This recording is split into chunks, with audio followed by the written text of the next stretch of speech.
안녕하세요. 최영준 당당내과 의원의 최원지 원장입니다.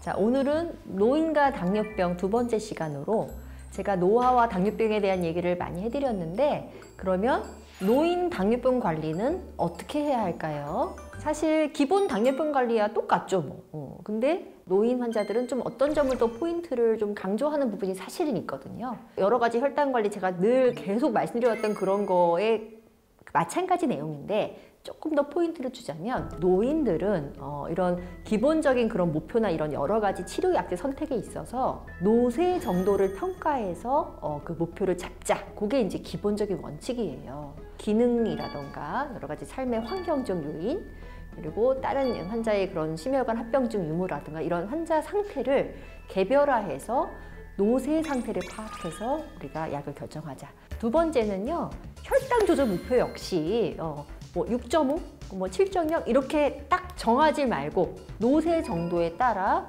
7.0이 될 수 있고 오히려 8.5 이상이 될 수도 있고, 좀 케이스 바이 케이스로 좀 이렇게 폭 넓게 생각해서 정하라, 이렇게 되어 있습니다. 그리고 세 번째는요, 약물, 혈당 조절하는 그 약물을 결정할 때 가장 먼저 우리가 주의할 것은 저혈당 위험성이다. 노인 인구에선 저혈당 위험이 그만큼 커지는 컨디션이 많아요. 콩팥 기능이 나쁠 수도 있고요. 그리고 사실 약제를 좀 잘 드셔야 되는데 또 엉뚱하게 드신 경우 사실 있을 수 있겠죠. 그리고 이런 저혈당이 자꾸 발생할수록 뭐가 또 위험해지느냐? 치매의 위험이 올라갑니다. 그렇기 때문에 뭐든지 간에 다른 어떤 여러 가지 포인트를 고려하더라도 가장 우선시 둘 거 저혈당 위험입니다. 그걸 더 강조하는 포인트를 주고 있고요. 자, 그리고 네 번째는 역시 비슷한 얘기겠지만 개별 맞춤이다.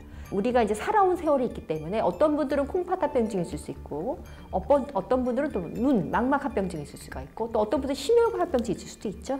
그래서 각자 상태에 맞게 약물을 선택할 때도 그렇고, 혈당 조절 목표뿐 아니라 여러 가지 재반 사항을 고려해서 당뇨병 치료 지침 내지는 이런 치료 행태도 그걸 고려해서 하라고 되어 있습니다. 자, 여기 표를 좀 보실까요? 같은 노인이더라도 정상이냐, 노쇠 전 단계냐, 노쇠 단계이냐, 이렇게 세 구분으로 나눠서 이런 인지기능 정상인지 아니면 여러 가지 일상생활에 독립적인지 이런 여러 가지 팩터를 고려해서 요 세 단계로 나누게 되죠. 그 다음에 저혈당 위험 약제를 쓰는 것도, 설포뇨소제라든가 인슐린 같은 것들이죠. 그런 거 쓰는 것도 이런 노쇠 위험 단계에서는 이런 치매 위험도 같이 올라가고 여러 가지 재반 여건 때문에 굳이 그런 저혈당 유발약을 쓸 필요가 없겠다는 얘기겠습니다. 그래서 우리가 노인 환자들은 다 같이 치료하는 게 아니다. 그리고 나이가 중요하지 않다. 자, 그럼 제가 아까 여러 번 말씀드린 노쇠라는 단어에 대해서 말씀을 드려야 되겠죠. 노쇠라는 개념은요, 단순히 연령이 아니라 여러 가지 기능을 통칭화해서 그럼 약해지는 어떤 그런 총칭화돼서 표현하는 그런 겁니다.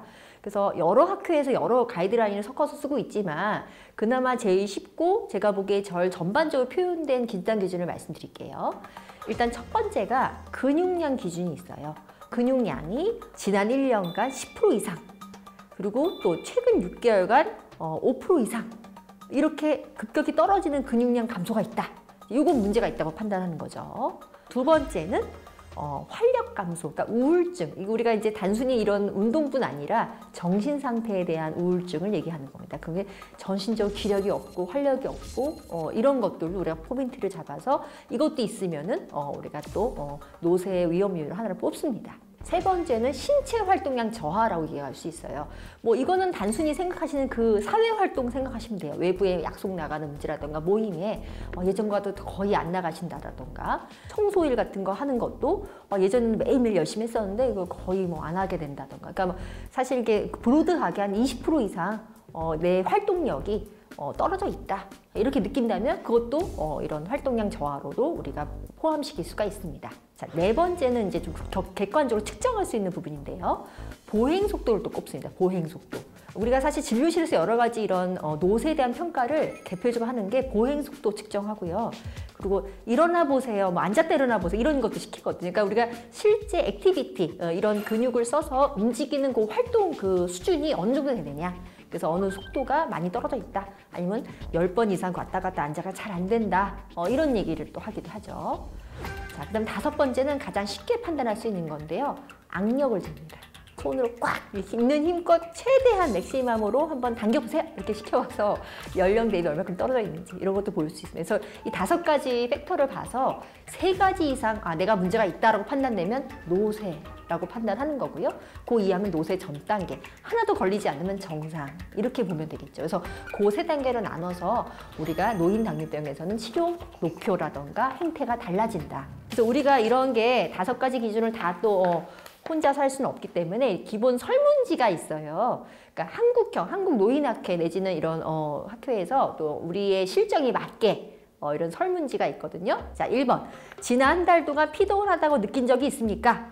2번째. 도움이 없이 혼자서 쉬지 않고 10개의 계단 오르는데 힘이 듭니까? 그리고 도움 없이 300m를 혼자서 이동할 수 있습니까? 의사에게 이런 질병이 있다고 들은 적이 있느냐? 여기서 당뇨가 당연히 들어가죠. 고혈압, 당뇨, 여러 가지 그런 만성 질환들, 또 심혈관 합병증 이런 게 있느냐 없느냐. 그래서 이게 5개 이상이냐 이렇게 되면 또 1점이 됩니다. 그리고 마지막으로 체중 감소가 나오죠. 3점 이상이면 노쇠, 또 0점이면 정상, 이렇게 판단해서 그냥 자기가 스스로 설문지를 해볼 수가 있어요. 그래서 나이는 사실 숫자에 불과하죠. 나이가 실제 높은 90세인 분들도 정말 그 기사에도 나오잖아요. 막 같이 또 운동하시는 할아버지도 있고, 반면에 60세밖에 안 됐는데도 활동량이 떨어져 있고 우울해 있고 이런 분들도 사실 있어요. 그래서 실제적으로 활동을 얼마큼 잘 유지해 주시고 또 혈당 관리를 얼마큼 잘 유지해 주시냐에 따라 노쇠 정도는 얼마든지 환자분이 선택할 수 있는 거거든요. 사실은 선택의 문제입니다. 사실은요. 그래서 이런 기준을, 이 팩터를 아시니까 이런 부분을 내가 좀 체크해보고 부진한 점이 있다면 여러 가지로 좀 보강을 해서 노쇠에 빠지지 않도록, 노쇠 전 단계라면은 정상으로 돌아갈 수 있도록 노쇠에 빠지지 않도록 노력하실 필요가 있겠습니다. 이 영상이 도움이 되셨다면 구독, 좋아요, 알림 설정 부탁드립니다.